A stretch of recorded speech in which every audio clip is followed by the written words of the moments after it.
Þetta er verkefni 10 á blaðsíðu F15. Ég ætla að stækka hérna aðeins skjáinn hjá okkur.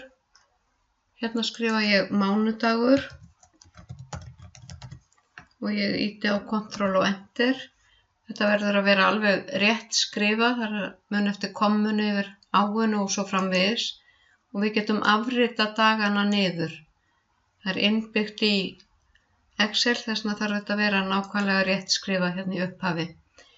Og þið skrifið sjálf inn tölurnar hér, 16.50, ég er búin að því hérna, til að finna út fjölda vinnustunda á dag, og segið þið sama sem, og takið hér hærri töluna mínus lægri talan.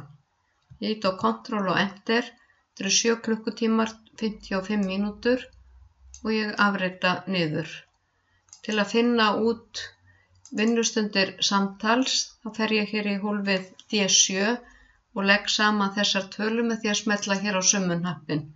Og það er summan af D2 til D6 og ég ýti á Enter.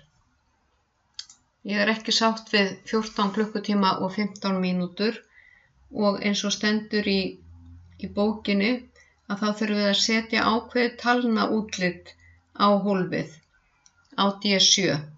Það er að segja, ef tímafjöldin fer yfir 24 tíma eða 1 sólarhring, þá þurfum við að fara hér í Number og velja Custom og við þurfum að velja þetta útlit hér.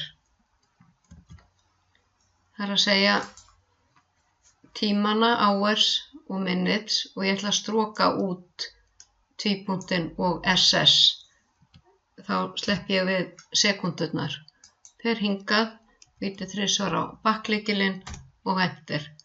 Þá fæ ég 24 tíma pluss 14 tíma og 15 mínútur eða 38 klukkustundir.